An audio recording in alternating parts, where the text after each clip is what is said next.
She was just living her life, jogging through her own neighborhood, dressed like she always had. Nothing provocative, nothing illegal, just her, confident and free. But one woman, drunk on imagined authority, decided her presence was a crime.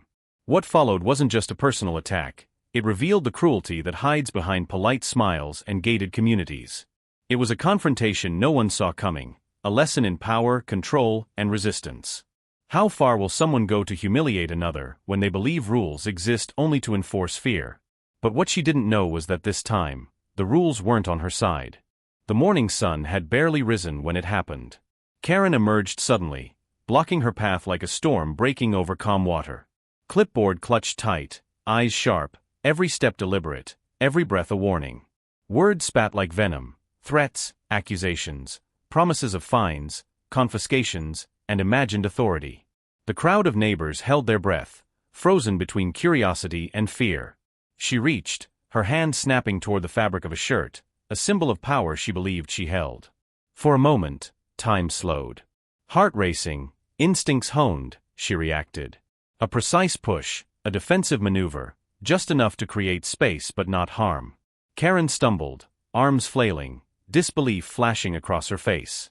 Her theatrics had failed. Control slipped through fingers once clenched like iron. She lunged again, rage and desperation fueling her movements, but the composure she had maintained for years, the calm, steady resolve, held strong. Every motion measured, every block calculated, a refusal to yield to intimidation. Neighbors watched in stunned silence. Phones appeared, recording, capturing every angle, every misstep, every failed attempt to assert dominance. Karen's power, built on fear and silent compliance, crumbled in plain sight. She screamed, accusations flying, mascara streaked with frustration and disbelief. Security arrived, confused, trying to separate chaos from reality, but the proof was clear, undeniable. Every camera angle, every witness, every recorded word painted a picture Karen couldn't manipulate or erase. In those tense, fleeting minutes, it became clear, this confrontation wasn't just a clash of personalities. It was exposure.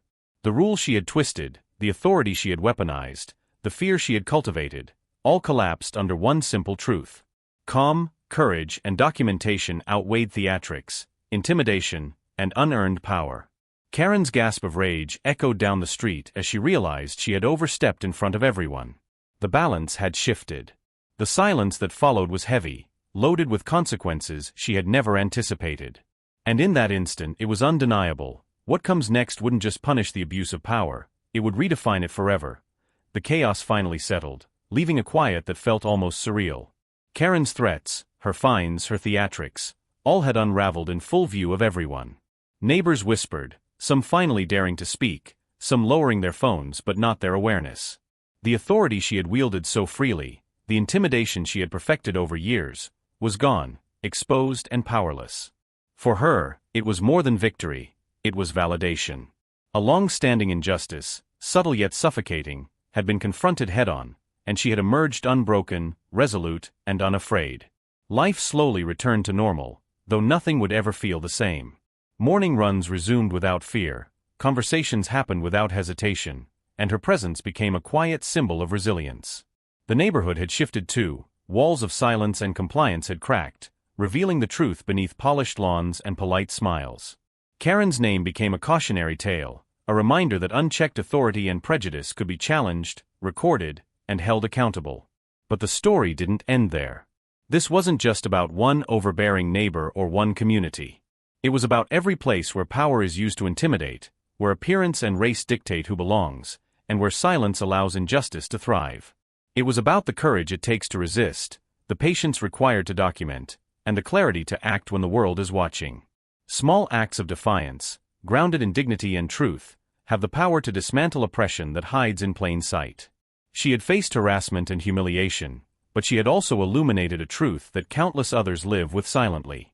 And in that revelation lies the real power of resistance, not vengeance, but justice, transparency, and the courage to stand firm when the world seems stacked against you. The lesson echoes far beyond the sidewalks and gated streets where it all began. Authority unchecked can oppress, but courage, composure, and evidence can restore balance. The question now isn't whether she won, but how many others will find the strength to do the same. How many more times will silence allow injustice to persist before we all decide to stand?